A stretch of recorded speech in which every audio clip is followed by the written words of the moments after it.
Hi friends, ಹೇಗಿದ್ದೀರಾ ಎಲ್ಲರೂ? ಇವತ್ತು ನಾನು ರುಚಿಯಾದ ಮಂಗಳೂರು ಸೌತೆಕಾಯಿ ದೋಸೆ ಮಾಡ್ತಿದ್ದೇನೆ.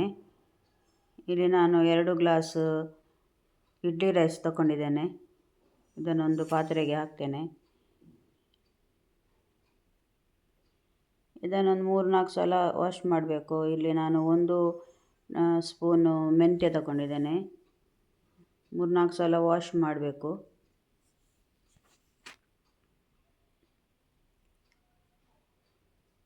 ಈ ಮಂಗಳೂರು ಸೌತೆಕಾಯಿ ದೇಹಕ್ಕೆ ತಂಪು ಹಾಗೂ ಆರೋಗ್ಯಕ್ಕೆ ಒಳ್ಳೆಯದಲ್ವಾ? ತುಂಬ ಟೇಸ್ಟ್ ಆಗ್ತದೆ ಇದರ ದೋಸೆ.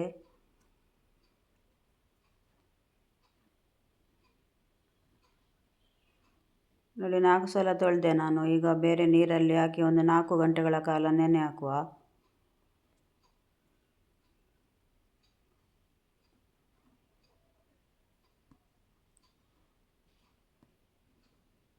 ನೋಡಿ, ಈಗ 4 ಗಂಟೆ ಆಗಿದೆ.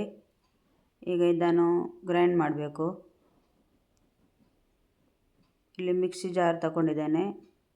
ಈಗ ಇದಕ್ಕೆ ಅಕ್ಕಿಯನ್ನು ಹಾಕ್ತಾ ಇದ್ದೇನೆ.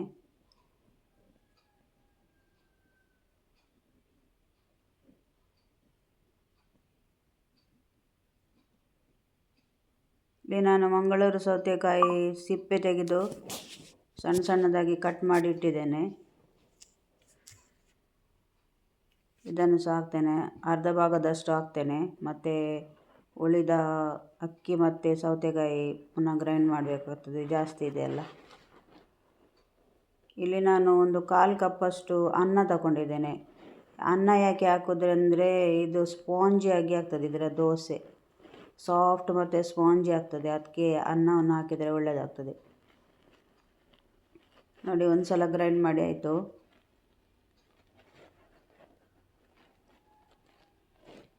ಉಳಿದ ಅಕ್ಕಿ ಮತ್ತು ಸೌತೆಕಾಯಿಯನ್ನು ಗ್ರೈಂಡ್ ಮಾಡುವ.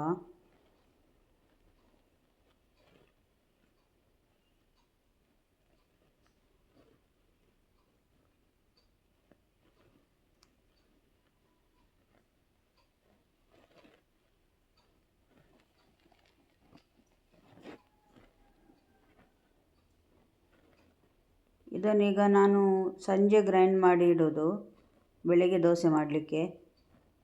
ಇದು ಫುಲ್ಲು ಓವರ್ನೈಟ್ ಫರ್ಮೆಂಟ್ ಆಗಲಿಕ್ಕೆ ಬಿಡಬೇಕು.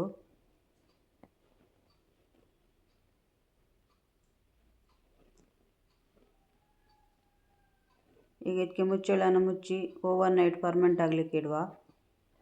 ನೋಡಿ, ಈಗ ಬೆಳಿಗ್ಗೆ ಆಗಿದೆ, ಫರ್ಮೆಂಟ್ ಆಗಿದೆ. ಇದು ಜಾಸ್ತಿ ಉಬ್ಬಿಕೊಂಡು ಬರೋದಿಲ್ಲ, ಯಾಕೆಂದರೆ ಇದಕ್ಕೆ ಉದ್ದಿನಬೇಳೆ ಆಗಲಿ ಈಸ್ಟ್ ಸೋಡಾ ಏನು ಹಾಕಲಿಲ್ಲಲ್ಲ.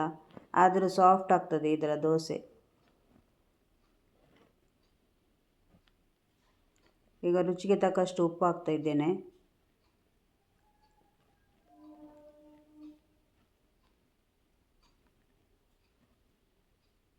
ಚೆನ್ನಾಗಿ ಮಿಕ್ಸ್ ಮಾಡುವ.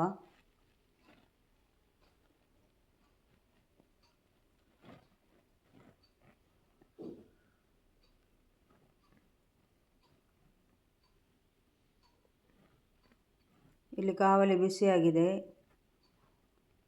ಈಗ ದೋಸೆ ಮಾಡುವ.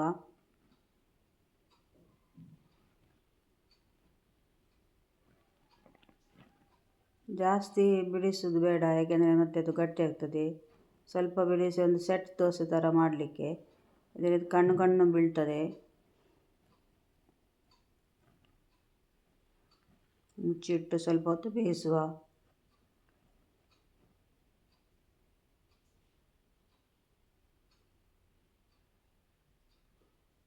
ನೋಡಿ ಫ್ರೆಂಡ್ಸ್, ಒಂದು ದೋಸೆ ರೆಡಿ ಆಯಿತು. ಈಗ ಇನ್ನೊಂದು ದೋಸೆ ಮಾಡುವ.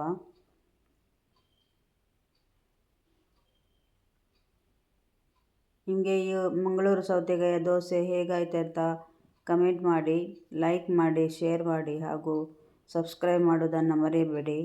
ಸಪೋರ್ಟ್ ಮಾಡಿ friends.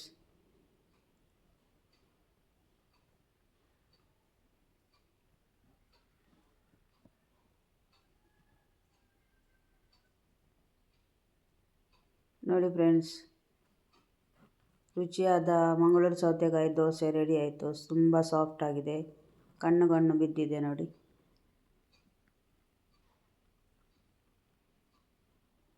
Thanks for watching. Take care. Bye.